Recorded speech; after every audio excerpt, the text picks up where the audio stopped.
Welcome to Wide Awake Stories from Insomniac. Now, here's a little story I got to tell about three you know so well. Welcome to the Church of What's Happening Now. From Insomniac. This is a journey which along the way will bring to you new color, new dimension, new value, and a new experience. Broadcasting from the Insomniac HQ. This is Wide Awake Stories.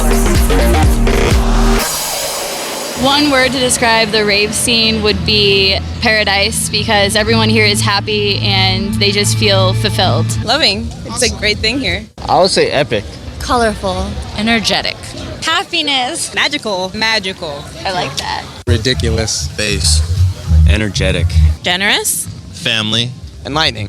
Euphoria. Free. Spirited. Love. Phenomenal. Amazing. Awesome. Incredible. Home. One word for everything that I'm seeing right now, I would say life. This is life for me. Welcome to the 5th episode of Wide Awake Stories. This is our new podcast from Insomniac HQ. It's a podcast that's going to illuminate all the amazing stories that come out of dance music culture. That little segment you heard was comprised of a lot of headliners we interviewed at our last show, and we went up to each one of them and we asked them a simple question. How would you describe the rave scene in one word? And for this show, we'd like to dive a little bit deeper into the one word that we think best describes the rave scene, and that is love.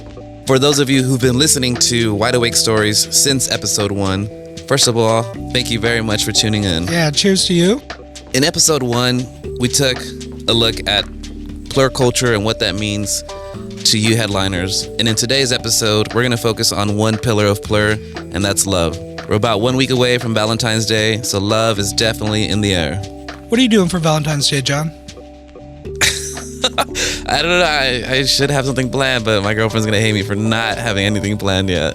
Well, you got a week to figure it out. I do. And you just basically told her now that you don't have anything planned, when in a week you're going to have something planned? I hope she's not listening to the show. Sam, what are you doing? I will definitely be at Crush. If there's one thing you need to know about me, it's I never miss an opportunity to celebrate love. I never miss an opportunity to attend an Insomniac show. Never. What are you doing, Rich? I'm going to be with the missus and the family doing a little something special. TBD on what that is. That means no ditto. plans. I'm not going to be with your That's family. code for no plans. That's code for no plans. Rob, what do you do, man? A little bit of the same. I'm not going to be with your family and missus, but I'm going to be with mine, hanging out. While we're on the topic of love, even though we seem to have a little bit of an anti-love establishment currently in the White House right now, man, how much love was on the streets of America and the world. The Saturday after Trump got into office was a testament on how much love there is in this world. Absolutely. I mean, amazing. 750,000 people in Los Angeles alone, nearly 3 million people worldwide. John, you were there, right? I was at the LA edition of the Women's March in January, and I went in not knowing what to expect, and I left with a huge feeling of love and positivity. Yeah, that whole weekend I was pretty bummed out, but just watching the news coverage on Saturday and being out in the streets, you really got a sense of, wow, maybe we can kind of overpower what's going on right now. Love is all you need, man. A lot has happened since last month's show, so let's get a little caught up and get people back up to speed on what's going on at Insomniac HQ. The office has been buzzing lately. I mean, you could tell festival season is coming up. Yeah, EDC Las Vegas is on the horizon in a major way. I was just walking by one of the designers' desks the other day, and it looks like the ticket box booklet is coming along very nicely.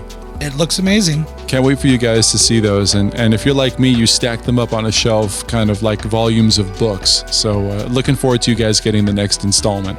And they're going out earlier this year, so you will get them on time. Yes, you'll be very happy that your ticket boxes are going out earlier this year.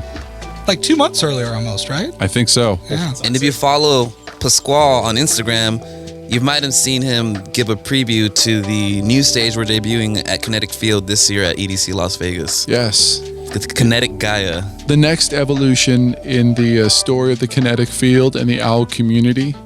I'm really looking forward to seeing what it looks like. It's going to be good. Yeah. How do we always figure out how to one-up ourselves every year? Yeah. I mean, it's very impressive. What else has been happening around the office? Juicero is still popping. Juicero. I hear everyone talking about the Beyond trailer right now. That's apparently being shot this weekend, I believe. Yeah, The Endless Sea is the theme for this year. I know a lot of people are really excited about us taking Beyond in a new direction this year. It's a great opportunity for new costume ideas. So I'm excited to see our headliners go all out for Beyond. For sure, and some new art. John, you were saying earlier that you're going to start dressing up for all of our shows too. So now, what's your water theme for Beyond? You could be a pirate, you could be a wench, you could be a mermaid, merman, whatever you identify as. I'm going to be Nemo. That's and good. And people would be like, where's Rich? Find me, bro. That's good. If you're super jonesing for EDC and you just can't wait until June, halfway to EDC, our annual party that we do, is tickets are on sale now for that. Yeah, and it's on President's Day weekend, so you'll have that Monday off anyway. To recover. But enough about what we've been up to. We want to know what you've been up to. What are your plans for Valentine's? What are you going to come dressed as for Beyond? What artists are you listening to these days? You can hit us up at our newly created Wide Awake hotline. That number is 310-818-9406. What's that number, Rich? 310-818-9406. That's my best Casey Kasem voice. Do a pretty damn good job. And if you happen to misplace your cell phone, you can catch us on all social media at insomniac.com, Facebook, Twitter, all the usual suspects. And make sure to use the hashtag WideAwakeStories. So on today's episode of Wide Awake Stories dedicated to love, we put together a nice show for you. I hope you like it. John and I had the opportunity to invite Tucker, the festival guy, into the office and had a nice chat with him. We spoke to Alison Wonderland about the night she fell in love with music. And Jesus, bow down. I mean, we got the opportunity to speak with Giorgio Moroder, too, the guy behind the biggest disco hit ever. Arguably the genesis of electronic dance music as we know it. Donna Summer's quintessential I Feel Love. It really was the impetus for dance music. Yeah, Moroder produced that, and he's going to break that track down for us right now. Rich, you spoke with Pickles, the man behind all of our artwork at the festivals. Yeah, Pickles is our resident art curator. Does an amazing job putting together all the installations and working with all the art cars that come to our shows. He and I talked about what exactly he does here at Insomniac and how he goes into curating the amazing art that you see at every single one of our shows. Experience creators. I'm sitting here with Insomniac's resident art curator who goes by the name of Pickles. If you've been to EDC Las Vegas, you may have seen him rolling through the crowd in his golf cart, which has been fashioned into a jungle, a tank, so many other things he's dressed that golf cart up as over the years. Pickles, tell us a little bit about what you do here at Insomniac. So my role at Insomniac is basically to bring art to the festivals, art and experience. Environments where people can sit down in the grass and experience art the way it's supposed to be experienced. We create environments where headliners can meet with their friends, where they can recharge and kind of take a break from dancing or the chaos that can be the main stage. I remember going to events and dancing all night or dancing for hours and then just wanting to sit down and talk with my friends and have like a one-on-one kind of intimate experience with people. This is the goal that I'm always looking to create with art. What made you fall in love with this specific part of the live music experience? I mean, some people go to shows, they fall in love with the DJ. They become enamored with the kind of auditory experience. What made you kind of have this experience and go, you know what, I'm gravitating towards the art part of things? I mean, that happened the first time I went to Burning Man. And I got let loose out in the open playa and started discovering art installations, giant sculptures that I could climb on. And nobody told me not to, you know? And I mean, that goes back to the old rave days when we could climb on the speakers, you know? And it's like, everybody's on everything. There's people everywhere on top of the speakers, dancing on the speakers, sitting on the speakers, in the speakers.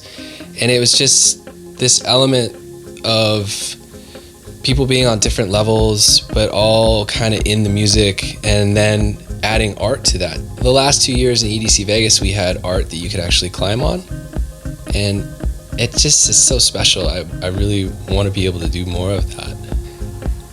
When you see people at our shows kind of interacting with art with their eyes, right? It's one thing. And I know you like to drive around, you like to meet with the artists and see how things are going kind of while the show is going on. What feelings do you have when you walk over to a sculpture and you see all these people hanging out, spinning it, moving the caterpillar, like climbing on top of something, going inside the teacups? Like what feeling does that stir up in you? It's the best feeling ever. I mean, that's the feeling of love.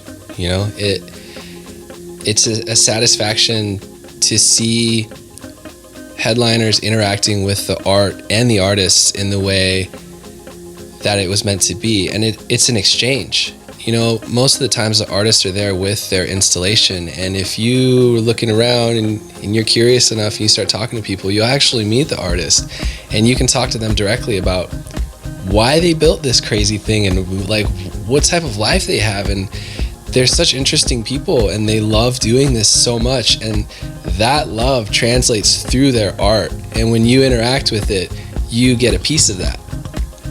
When I see people interacting with art, there's a level of satisfaction for me that is like beyond anything, and that is why I do this, and that is why I take so much pride in doing this and finding art that I think would fit certain events, you know, and artists that want to be there. We don't hire artists that just want to do it for a job. We hire artists that want to be a part of the experience. They want to meet with the headliners and show their art to this world and be a part of it, and it's really special. So you mentioned going to Burning Man and finding a lot of inspiration there, but inspiration can be found all over the globe, and I know you travel a lot. What are some of the places that you've traveled to, and maybe talk a little bit about the inspiration that you found in those places? I've been a lot of different places, a lot of different countries, a lot of third world countries, and it always amazes me what people can do with a little. The creativity when people don't have a lot of excess, when they just have the bare basics, they have trash, they can create art with trash that is moving and it's inspiring, and it makes you feel something inside of you that there's a bigger purpose to something, you know? Those types of experiences for me are inspiring, and I can bring that back to our team and say, hey, like we could do this on a different level, or we can get this artist that had this really cool idea and give them an opportunity to build something on a larger scale with the actual budget. So that's another cool aspect of the job, that we can find an artist that doesn't have much but has really cool ideas and is inspired and wants to create something, and we give them the platform to create that. We give artists opportunities to make their wildest dreams come true, to build that thing that people were like, you can't do that, that doesn't make sense, and they're like determined, they're gonna do it. And with our help, they can build these crazy art installations that don't really make sense on paper, but when you see it in person and you experience it in its fullness, then it becomes a real thing that you're like, wow, how did you even think about this? Like, where does this come from? Like, what planet are you from, you know?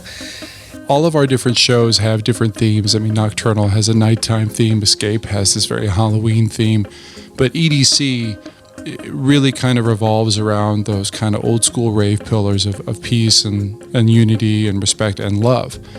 When you're curating the art for a show like EDC specifically, and maybe even EDC Vegas, how much is love kind of a guiding light when you're looking for art and you're looking for artists to work with? I mean, I think love is the underlying feeling or emotion or energy behind all of this. I mean, I think that's why most of us do this, because it's a place where we can express ourselves and experience something on a totally different level than what we're normally getting in our regular day-to-day lives. And the art is a catalyst to visually see and feel that experience. Art is subjective. So when you discover a sculpture and you come across it, you get your own experience of what it is. It might be something totally different that the artist has thought of when they built it, but whatever you're experiencing from that art is what it is. One last thing, since this episode is about love, Tell me a little bit about how you perceive our headliner's love-hate relationship with El Pupo. I think it's the art car, the art installation that everyone loves to hate and hates to love. It's really interesting because we all love El Pupo. Like, we met those guys at Burning Man, and we had this really cool experience, and they've been coming to our events for 4 or 5 years now. It's this whole social media thing about, the biggest jerk at EDC Vegas blasting off fire. I mean, I talked to Dwayne, the artist, about that, and he thinks it's funny. Like, he's an artist, so he's able to take that type of energy and just kind of turn it around into a positive thing. Be like, you know what? It's not for everybody. He's like, some people love it and some people hate it. I think personally that it is a little too hot in Vegas for the Flames. We're not bringing back El Pupo this year, unfortunately. It is intense, but it is a wonderful installation, and I think that it would fit better at a different event. Because it is just too hot in Vegas. And when we were doing the parade last year, and those guys were right behind me blasting the thing, and I was sweating, man, like bad. And it's hot. It's really hot. So, but that's another thing. You got to find the right installation for the right event. And I think something that's really cool that Insomniac is really refining right now is themed events. I'm really looking forward to the events coming up this year. Beyond Wonderland is the theme is the endless sea. So we have a lot of aquatic art, these types of things, sculptures that, would be in the sea. And we're trying to create this environment. And Middlelands is a medieval theme. And we're having so much fun with the themed events. And I think the headliners and everybody can get dressed up in that theme too and really bring the whole thing to life. Wide Awake Stories from Insomniac. It was nice to hear from Pickles. I mean, you could really hear the passion in his voice and how much he loves doing what he does. If you've never met Pickles, you're missing out. You need some pickles in your life. Everyone needs a little pickles in their life. He dropped that bomb about El Pupo not being there this year. Yeah, that was news to me. I'm a little bummed. Me too. I really dig that sculpture. But I get it. I mean, it's hot as hell in Vegas, and yeah. For sure, but good news, the Boombox art car will be there, the Beyond Wench will be there, and the Wide Awake art car will be there. So and I'm sure there'll be other ones too, maybe that we possibly don't know about. You never know. We may even have some surprise art cars there. Hint, hint. Are there any other nuggets of information we could drop on our listeners? I think, I think maybe we might be able to reveal a few things. For all you hardstyle fans out there who are very familiar with our Wasteland stage in Vegas. One of my favorite stages too, yeah, a pretty dope stage. So you'll know that we've laid waste to New York, San Francisco, and Las Vegas. This year, I think we're going to go international. We're just going to leave it at that? We're just going to leave it at that. Roger that. That sounds like some exclusive as shit. Exclusive! What was that? You heard it here first. Exclusive information regarding the upcoming Wasteland stage at EDC Las Vegas. Hit us up on Facebook and Twitter using hashtag WideAwakeStories and let us know which international city you think will be the backdrop for this year's Wasteland stage at EDC Las Vegas, or whatever city you'd like us to destroy. Hashtag WideAwakeStories. Hashtag destroy. Hashtag Wasteland. Here's some not so exclusive information. EDC Mexico will be popping off in a couple weeks. We got a couple members of the editorial team heading out there. One of my favorite EDCs, man. Just the energy in that crowd is... It's absolutely unique. It's definitely becoming our second most popular EDC destination behind Vegas for sure. What is it about Mexico that you think makes it so special? I think the daytime hours really change the mood because you're going from daytime into night. But what I love seeing is there's a lot of families there. So the show is 16 and over. So even with that, you see full on mom, dad, son, and daughters at the shows. I've met some grandparents there, and it's family is massive in Mexico. So to see that spread into our festivals is really, really special. Little headliners in training. Yeah, absolutely. Speaking of festivals, we had a chance to speak with someone who does travel to a hell of a lot of festivals. It's almost his job. I think it is his job. It really is his job, and he probably goes to more festivals than anybody at Insomniac. And he uses the word festivaling, which is something really that only someone who goes to festivals for a living should be allowed to use. His name is Tucker, and he goes by the festival guy, so you know he takes his job serious. And John and I invited him down to the office and had a little chat. Wide Awake Stories. Headliner highlights. We're here with Tucker Gumber. You may not know his name, but you definitely know his face, and you probably know him best as the festival guy. Yeah. So Tucker, who is the festival guy? What do you do?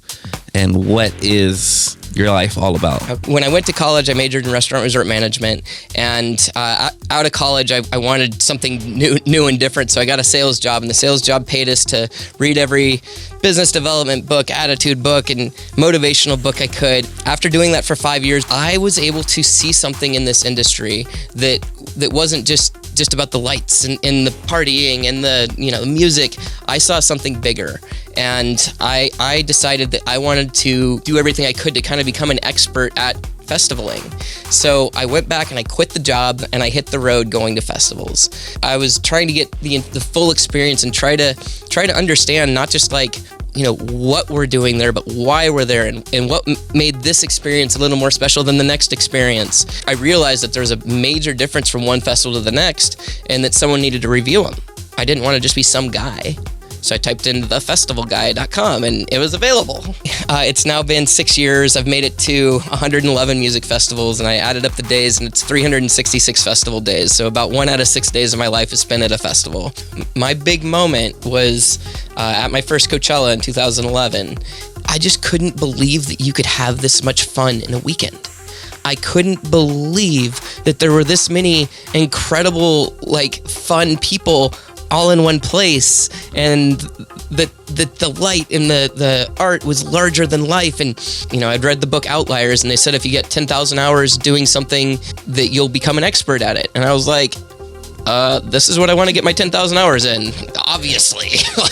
Is anyone else doing this? And then for some reason they hadn't really, or been visual about it, I guess. What I love about festivals is I just love that when you're at a festival, you are on your own time. You're kind of on vacation with every other person around you. And, you'll hear me talk a lot about the opportunity to meet similar people, but the reality is, when a festival releases a lineup, the entire world gets to look at it, and then this select group of people are going to be like, wow, this is really interesting, and these are your people. But then it goes even further. So when you're at the festival, you have 8-10 stages to choose from with the bigger ones. So then the people that choose that same stage, well, now they're definitely your people. And then when you get to the stage, you come walking up on this thing, you have another choice. Where are you gonna stand?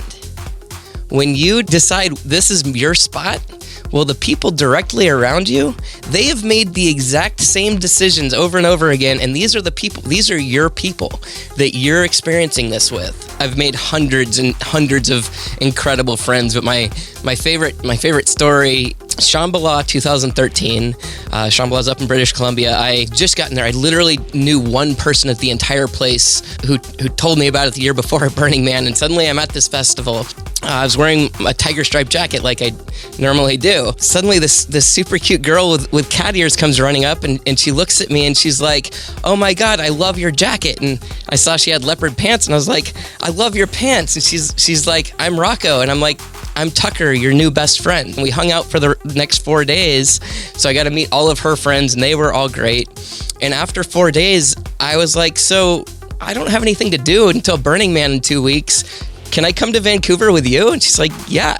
So I went and spent the next 2 weeks in Vancouver with her and all of her other friends. And then 3 days before Burning Man, and this is 2013, the first year it sold out, and everyone's freaking out about tickets. And I was like, you should just come to Burning Man with me.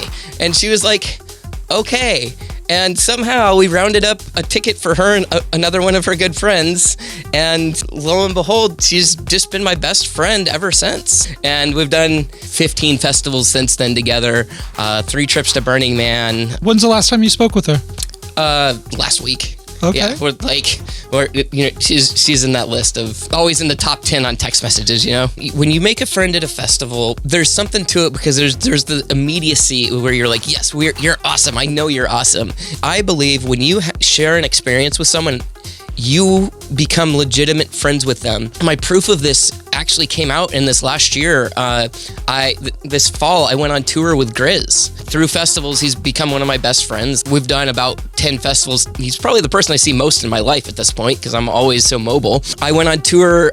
I was in charge of his ambassador team. So I had to stay somewhere at every city. So that was 35 cities across North America. And I was like, how am I going to do this? Well, every city we went to, I would pull up on Facebook, like, who do I know in St. Paul, Minnesota? Oh, this person lives there? Oh my God, this person lives there? In 32 of 35 cities, I had an incredible human being friend that I couldn't wait to see. And that's what festivals are. By traveling to so many festivals, the life lessons I've learned is magic is real. You know, like when you have these moments at festivals where you're just like, everything is right in the world. It's all going to be okay. Yeah. I believe festivals help you believe in the human spirit. It just helps you believe that we can do anything. You go to EDC and you're just like, I can't believe people can do this. Seriously, did aliens put this place together? It's larger than life. And I finally understand what I saw all those years ago. And it was that being a festival goer is an outdoor activity, kind of like I grew up fishing and golfing in Colorado. Well, for fishing, I had, like Bass Pro Shop to tell me everything. It's like, here's everything you need. And I loved all geeking out, you know what I mean? Like, here's all this stuff. Golfing, Golfsmith, same thing. Festivaling, there's literally no information anywhere. And so what I saw all those years ago at my second ever festival is that we are this massive group of people that all share this one thing, but we're not educated like fishermen are. My grandpa didn't teach me how to festival correctly. Yeah. And so that's what I've kind of been learning and trying to pin down this whole time. And now I'm excited that this is kind of like, I get it.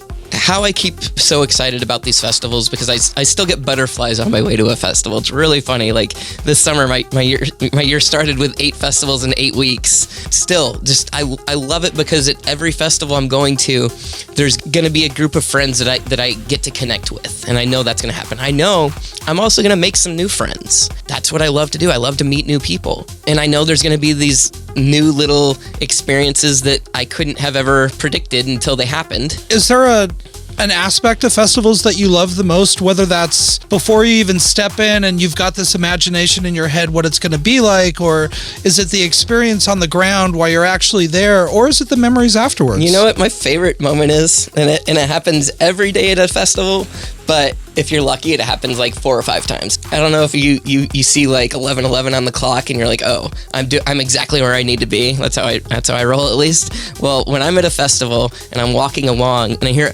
oh my God, no way, and 2 people go running and grab each other, those 2 people did not know they were at the festival, and who knows, maybe they hadn't seen each other since high school. Whatever the situation is, when you're around that, I feel like your heart literally grows. This is the best. And if you're at a festival and this has happened 8 times around you in a day, the universe is super stoked with you at that time, because it's just here. It's like the universe tipping you in this moment.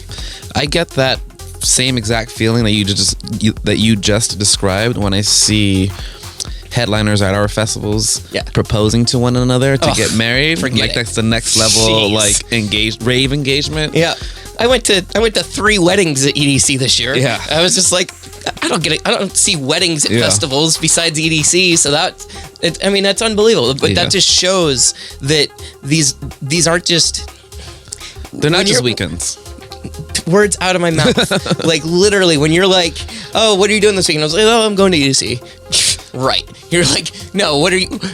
you're going to EDC. Yeah. You know, you're going to whatever festival, and this is something that has been like starred and highlighted, and you have this countdown on your phone where you wake up in the morning and you're like, 56 days, dude. You got this. They're not just weekends. These are the weekends we live for. How do you see festivals? How do you see them getting bigger or expanding, or where do they go from here? How this keeps getting better and more exciting, where there's this whole area that can be improved is us, the fans. We can learn more. We can, light ourselves up. So, it starts with us, the community, being like, hey, let's step up. Let's all of us do our part to make the festival better. Because if you make the festival better for the 10 people around you, everyone has just made the festival the best it can possibly be. And that's what it's all about. It's about what you can do to improve the festival for the people around you. Because the reality is, EDC, Coachella, they aren't the festival. You are. You are the festival for the people in your direct vicinity. There's still a lot of room we can go, and I'm excited to be a part of it. And I'm excited for Middlelands. I love the concept. I'm just like, okay, this is brilliant. I love the players involved because I'm friends with the C3 people too. I think this is great. You know what I mean? It's so smart to have this full-on theme of a festival. I think this is perfect because I've been talking about like getting the fans involved. Well, you're putting it on a platter. Like, here's what we're doing, and the more of that there is, the easier it is for you as the fan to be involved. So I just can't wait to see what everyone comes up with. And well, we'll probably see you in Middlelands. I'll be there. You're tuned in to Wide Awake Stories. I absolutely loved hearing him talk about what we here at Insomniac reiterate all the time, that you guys are the headliners, that you make the show. And he went super micro because it wasn't just about the people who you happen to be attending the festival with. It's about all the people who are in arm's reach of where you happen to be standing at whatever stage you happen to be at any point within the festival. Like, he got super deep with it. Yeah, I mean, if everyone just affected the 10 people around him, it really would be a better festival all around. For sure. You could really tell that he loves dance music, he loves festivaling, and it's a lifestyle for him, absolutely. Yeah. If you've got a story about how festivals have impacted your life, hit us up. We want to hear from you. You can call us on the Wide Awake hotline, and that number is 310-818-9406. What's that number, Rich? 310-818-9406. And keep your thoughts and messages coming through on Facebook and Twitter. You can reach us. Our handle's insomniac.com. Please use the hashtag WideAwakeStories. I bet Tucker has a fat list of reasons why he loves festivals and dance music. And we actually have our own list on insomniac.com of 101 reasons we love dance music. Check out the full list at insomniac.com/dancemusic101. John, what's one of the things that we talked about that really hit home for you? I actually don't know if I should be telling this story because technically I was on the clock. But during last year's EDC Las Vegas, Tycho played a sunrise set and I took a nap during his performance, and I woke up to the sun coming up as Tycho was on Cosmic Meadow. And reason number 31 on our list is sunrise DJ sets. And for me, I'll probably have that memory for the rest of my life. That's a good one, John. I appreciate that. And it's nice to know that you took a nap while everyone else was working. So that's where you were. That is where I was. Sam, what about you? Was there anything on that list that hit home personally? Yeah, most definitely a few things, but I think my favorite, hands down, has to be lucky number 11, popping rave cherries. Yes.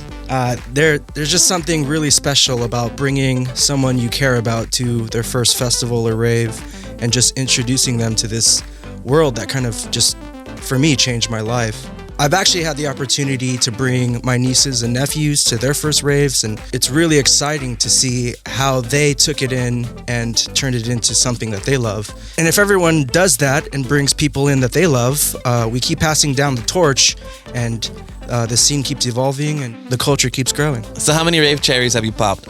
That's kind of a personal question. What about you, Rich? I resonated with number 69, actually. The squeal of a 303. records like Everybody Loves a 303 by Fatboy Slim, Higher State of Consciousness by Josh Wink. When I was first getting into dance music, these were the tracks that were super, super popular, that were getting canned out all the time. And I'll always associate that just crazy, squelchy, squealy 303 with my first introduction to dance music. Kind of appropriate too, because 2017 is the 30-year anniversary of Acid House. Thank you, DJ Pierre. Yes, thank you, Pierre, for Acid House. And your boy's future. Rob, what about you, man? What from that 101 things resonated most with you? You know, there was a lot of stuff on the list, but I have to say road trips to a party. And just because my first events were driving to the desert, so they were like 3 and 4 hour road trips, and we'd get lost and we'd find ourselves, and you're just a ball of excitement, anticipation, waiting for something to come. I'm from San Diego, so when going from San Diego, driving up to LA, coming to Electric Daisy Carnival or Nocturnal, there's a Jack in the Box that's right off the 5 freeway. I know exactly the one you're talking about. And any raver that has made this trip knows this Jack in the Box. It's midway between San Diego and LA. So it's the spot where you kind of refuel, get gas, and get something to drink. And I've literally drove up to this gas station, the 7-Eleven, and there's like 100 people there, and there's a rave at the Jack in the Box parking lot before you even get to the rave. Have you carved your rave name into the pump handle yet? The Jack in the Box restroom. There you go. Rob was here. It's the excitement of getting to the show, and yeah, it's pretty magical for me. To check out the full list, go to insomniac.com/dancemusic101, and by no means is this a finite list. No, we just did 101 brain dump, but please add to it. I mean, make it 1,000. Make it 1,000,000. Hit us up with what you love about dance music on Facebook, on Twitter. We're online at insomniac.com, and use the hashtag WideAwakeStories. You could also call the rave hotline. Rich, what's that number? The number is 310-818-9406. And just in case you think we're making this rave hotline up, we've got a few messages that we want to play for you. Check out this guy right here. Hello? Oh, I just have one comment to make. It's about the EDC 2016 in Las Vegas, Nevada. One little customer complaint. I just had way too much fun. Please keep it up with the sick productions, the sick artists. Definitely going to make it back in 2017. Thank you. Shout out, Insomniac. Rob, John, Sam, and the Dave Matthews Band. What's up? It's MJ in West Hollywood. Loving Wide Awake Stories. Our question is about the niche of us that are over 30 that love going to shows and maybe came to dance music a little bit later in life. We fly under the totem hashtag over 30 EDM, and we're probably closer in age to the original Night Owl than the average headliner. What advice do you guys have? We heard the family in the Plur episode 1, talk about different ages at Insomniac shows. Do you guys have any advice for us, for the crowd that, can afford the VIP packages and maybe take the helicopters into EDC, but want to, sort of find others and connect with more of the community that would also relate to hashtag over 30 EDM? Keep it up. Great show.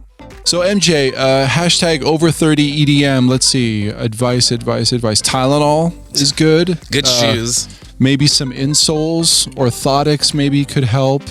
Sit down frequently. I think sitting down is good. There's a juice place. Metamucil. Metamucil is also good. Juice, but watch out for the juice Metamucil combo because you might that might not be good. 30 is the new 50, huh? But we're on the serious tip, we're glad that you found dance music a little bit later in life. Stick with it, keep with it. It only gets more fun, trust us. So that's really all the advice I have about hashtag over 30 EDM. But our next interview, we talked to someone who's pushing double that time. It's the one and only Giorgio Moroder. Anyone who produces electronic music, anyone who's a deep crate digging fan of electronic music knows the influence that Giorgio has had over modern dance music. Daft Punk paid homage to him on their last record. He's influenced so many different producers in the Italo disco style, in disco, in early electronic music. Synth pop. He even produced the soundtrack to Scarface, which many people may not know. But undoubtedly his most popular piece, and the one that everyone knows via the amazing and wonderful Donna Summer, is I Feel Love. Wide Awake Stories. The phrase living legend gets thrown around and bandied around a lot by a lot of people that don't deserve it. But we are here now with someone who very rightly deserves the term living legend. We are here with Giorgio Moroder. Actually, Giovanni Giorgio, but you can call me Giorgio. Who calls you Gianni still? The theme is love. And like I was saying a little before, when we're talking about love, really one of the first songs that came to mind was I Feel Love. This was a song you produced with Donna Summer. She had some hits, Love to Love You Baby, Could It Be Magic?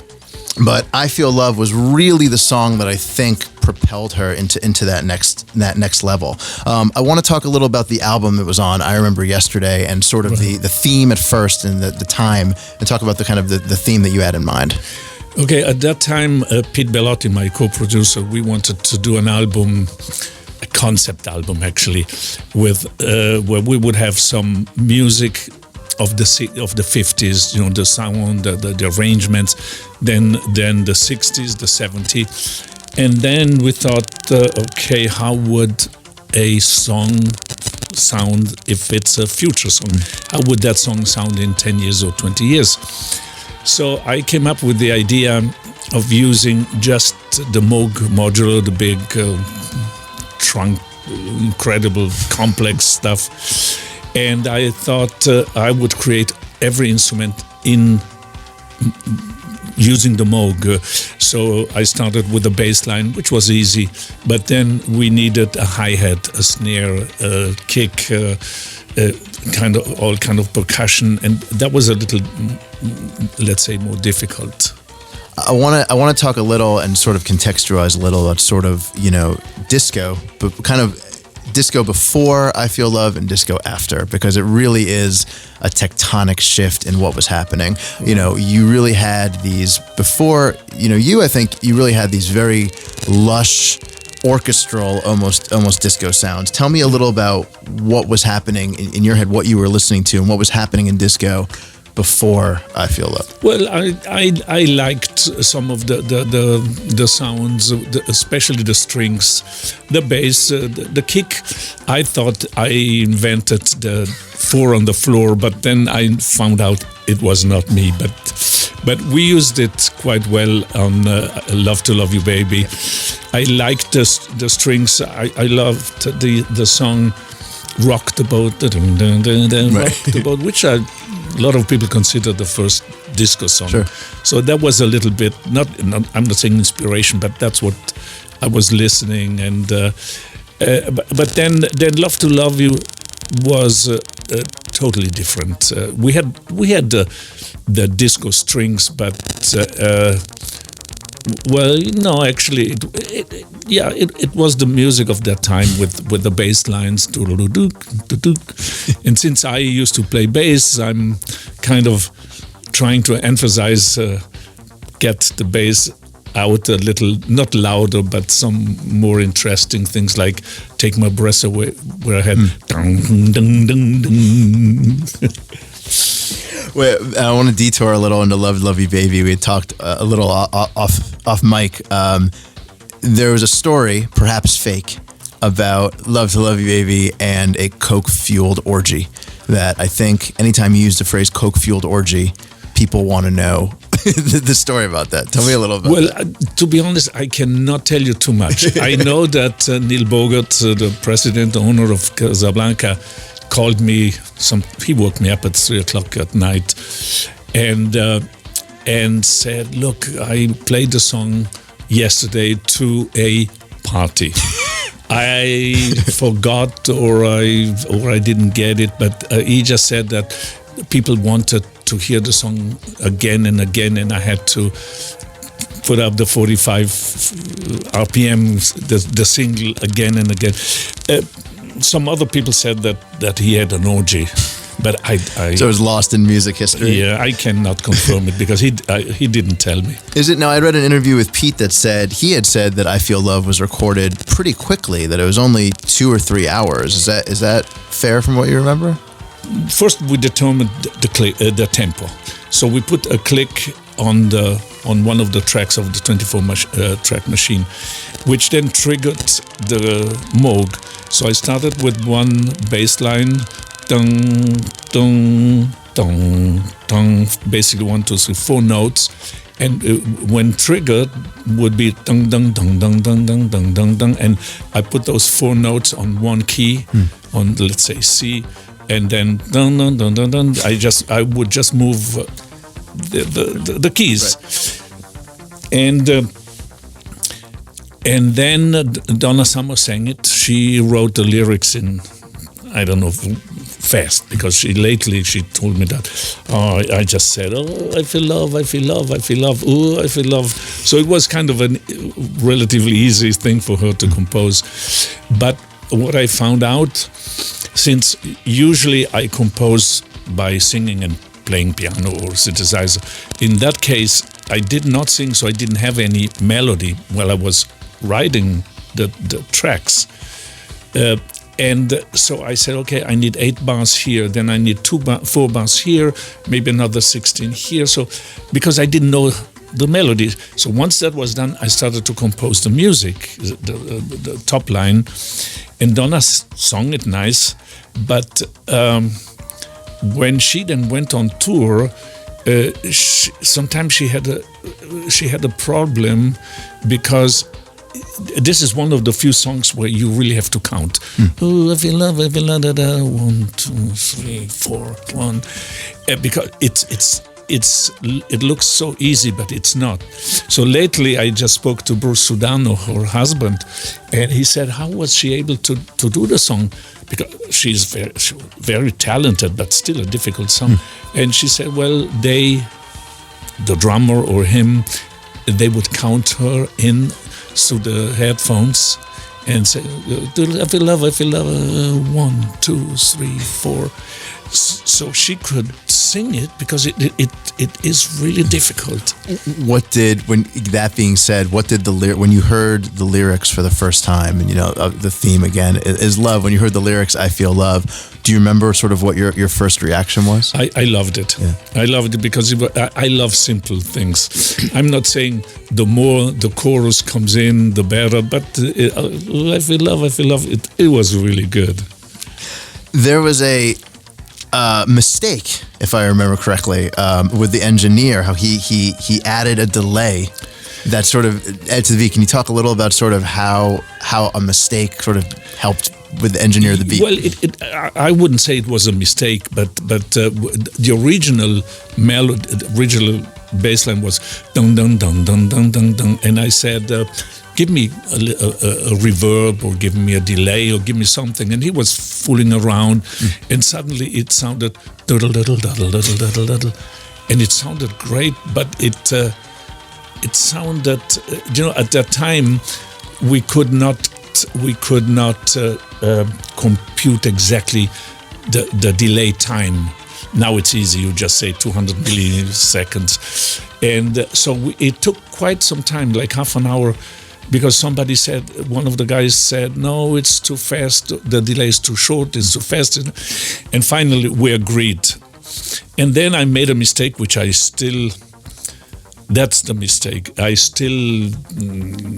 still not worries me, but I said, okay, let's do what the Beatles did with the first stereo, where they had everything left, everything right, no middle. So I put the bass, the original on the left-hand side, and the delay on the right. And if you don't have to dance, it sounds good. But if you're on the dance floor, and if you're on the right-hand side of the stereo, you're getting out of rhythm because it's too jagged, right? Yeah. So now when I do a DJing, I just close them together. So it's more like mono now. It's funny because when you were in the clubs when the song is out, now that the song had been released at that point, what sort of reaction were you seeing immediately in the clubs? Was it noticeable that the song was a little bit different than what was happening at the time immediately? Well, you know what? I never went to the clubs. Yeah. No, that wasn't. You were always working. I was in New York. I went to Studio 54 one time, right? And but I guess first of all the DJs loved it because it's 17 minutes. They would put it up, and then they go have a beer and come back and not worry. Go to the bathroom, do whatever they want with whoever, and I personally think, and a lot of people think that the long version was the main reason why it became such a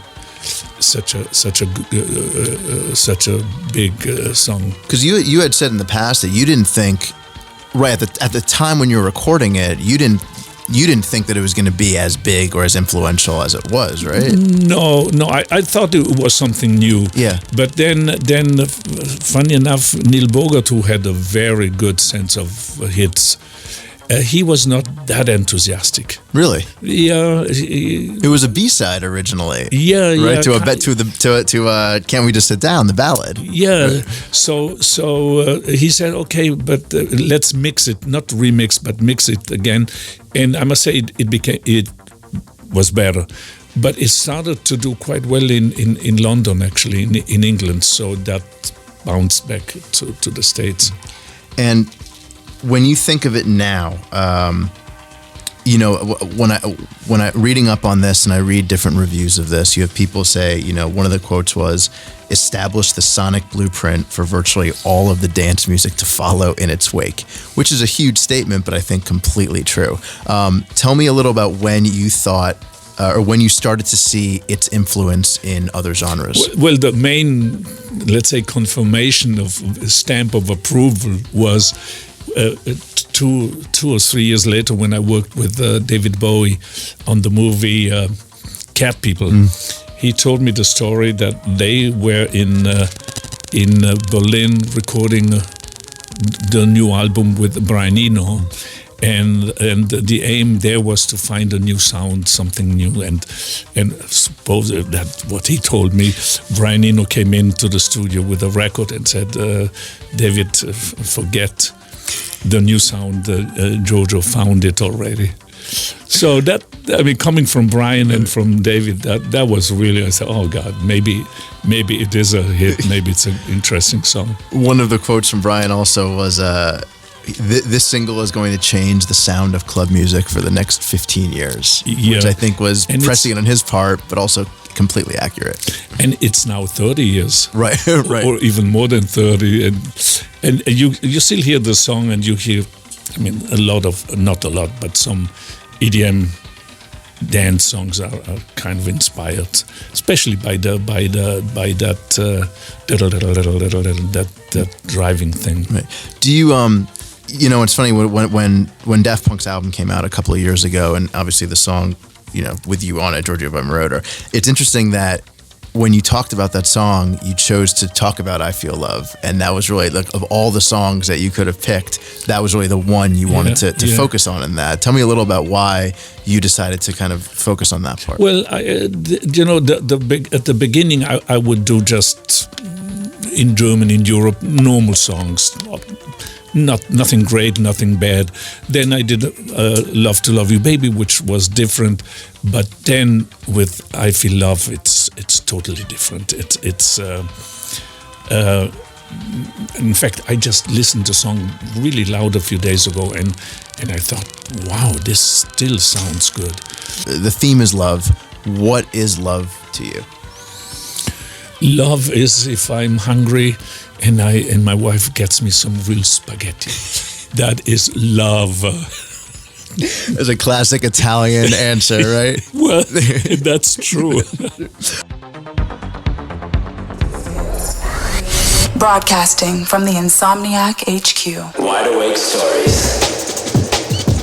That was a treat to hear from Giorgio. Super blessed to get time with one of the masters of electronic music. If you like what you heard from Giorgio, hit up insomniac.com and search From the Crate. It's a series that Sam, you, our music editor, kickstarted a little while ago. Yeah, we've been doing it on the regular. Once a week, we've been rolling out one classic cut that we've pulled from the crates. So far, we've covered the iconic Green Velvet's Flash, Danny Tenaglia's Music is the Answer, Electroliner's Loose Caboose, which I know is a favorite for sure. half of the people in this room. Yes. Yeah, there's many more to come. Anyone who wants to brush up on their electronic music knowledge and have a little something to drop on people when you're sitting around the campfire to seem much smarter than you are, yeah, definitely search out that series on insomniac.com. It's a pretty informative, historical, awesome series that we do. This is Wide Awake Stories. We just heard from an absolute legend looking back at a track that's basically started all of what we love in dance music as we know it today. Now it's time to look forward. I'm going to be talking about a few tracks we're highlighting in this week's Track of the Day series. I'm going to be running through a few of them for you right now. The first up is a new one from Josh Brown, a 22-year-old who's been making waves in the UK. He has a new 3-tracker coming out on This Ain't Bristol. If you're not familiar with the label, it's honestly one of my favorite imprints of right now. They're really untouchable. They've just been really pushing boundaries, doing things that are really changing the face of the bassier side of house and techno. Josh's 3-tracker is really heavy stuff. The first 2 tracks definitely weigh in more on the stuff we're used to hearing from This Ain't Bristol, but on the closing cut, Gully Dub, which we're featuring, is one of the freshest jungle tracks I've heard in a very long while. Check it out, it's pretty damn amazing.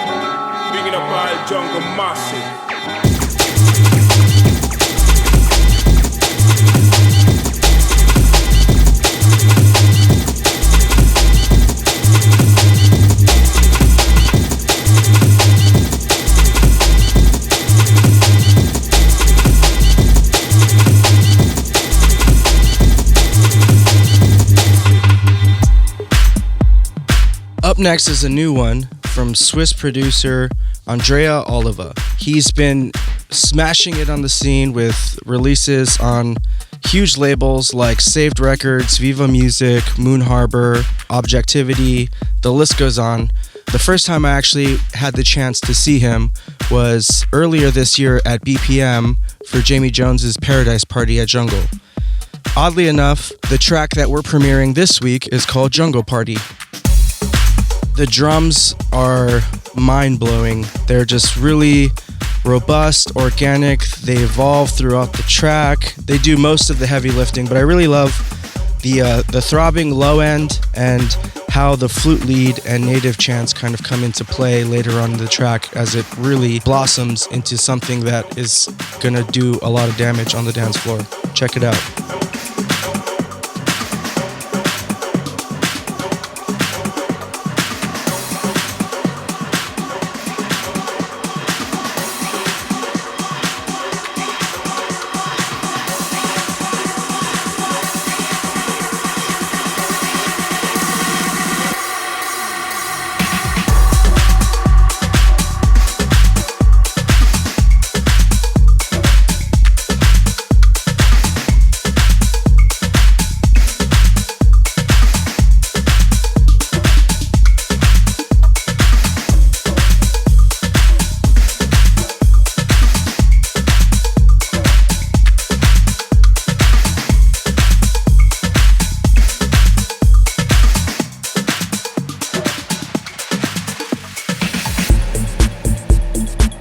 We're about to go a little deeper now. The next cut comes at the hands of a dude from Berlin, and as we all know, Berlin is just the mecca for techno, for underground music. They're just really paving the way. So it makes sense that Tiga reached out to Sasha Funk for his next EP called IFA.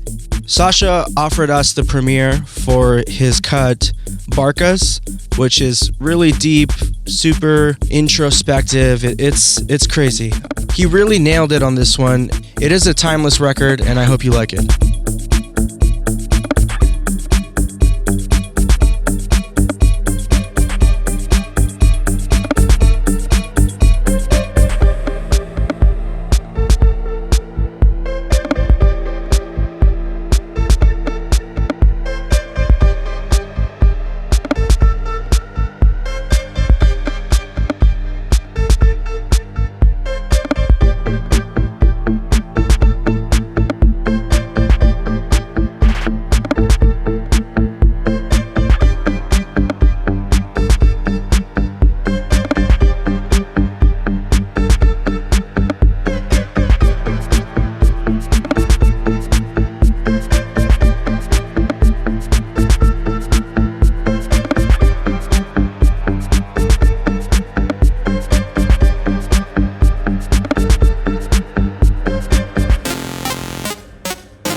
The last on our list is a new cut coming out on Prime Audio.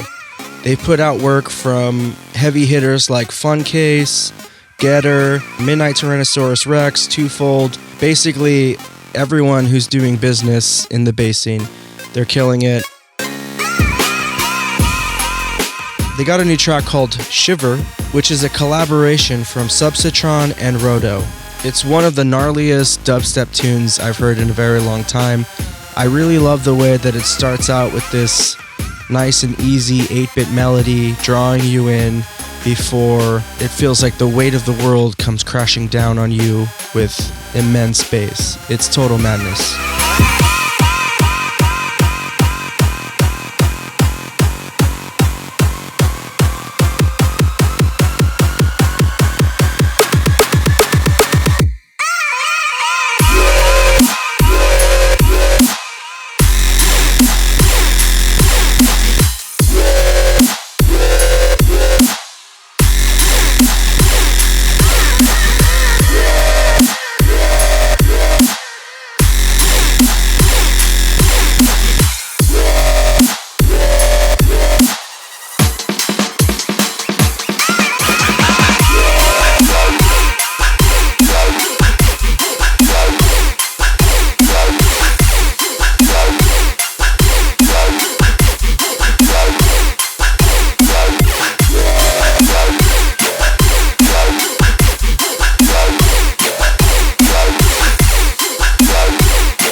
So there you have it.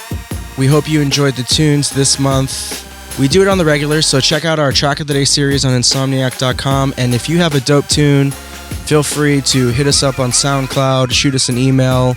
We always love hearing new music, so please do. Sam, props to you, man. You got the ear. Thank you.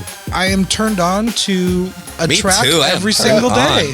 Super turned on. Thank you, Sam. Most of the stuff you cover on the website, I don't know. And that's because it's unreleased. Well, I appreciate it, man. Like, exclusive.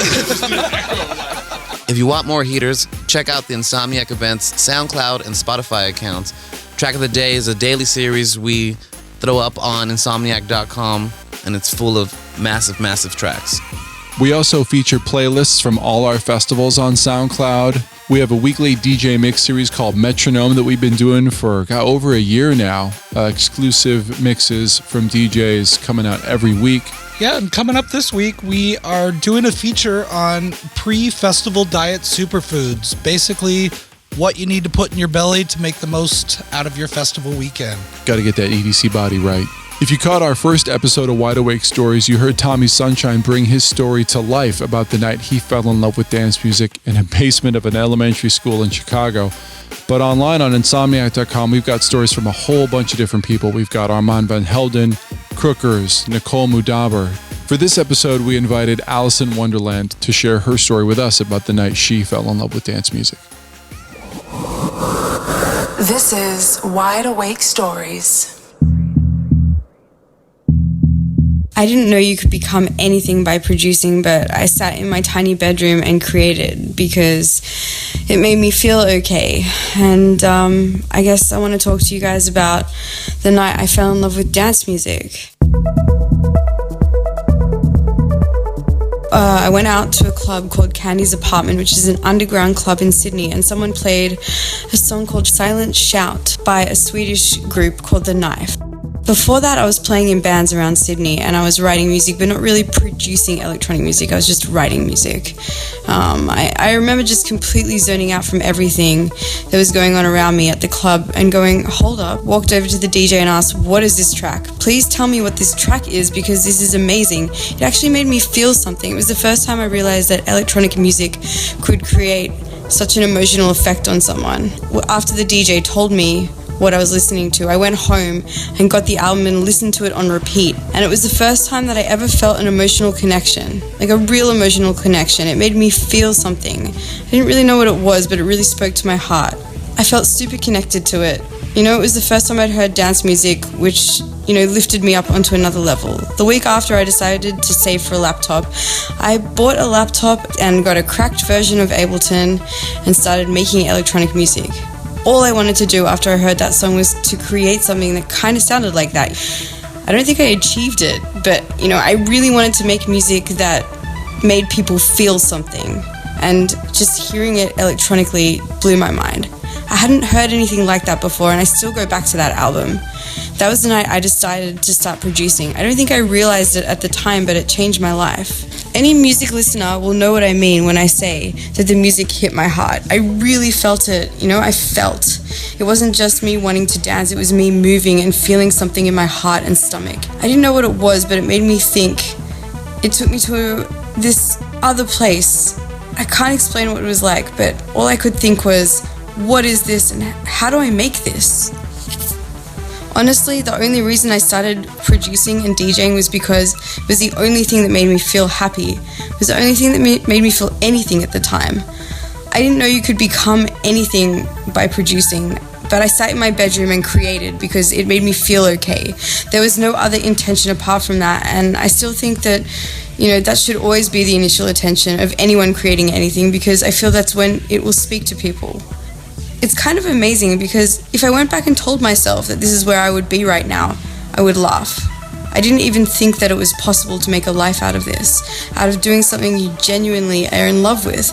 I'm in love with music. I'm actually in love with it. I think about it all day. It's kind of lame, but when I'm up on stage, I'm really on another planet.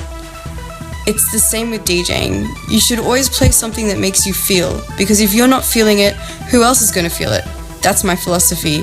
You want that real connection with the crowd? Well, you're going to have to feel it from a real place. You want to be on that level with them. Otherwise, how is it ever satisfying? I will only finish a track if I feel it. If I'm not feeling it, I can't put it out. I'll be honest, I did that once and I learnt my lesson. After that, I thought, I'm not compromising. In my soul, I can't do that.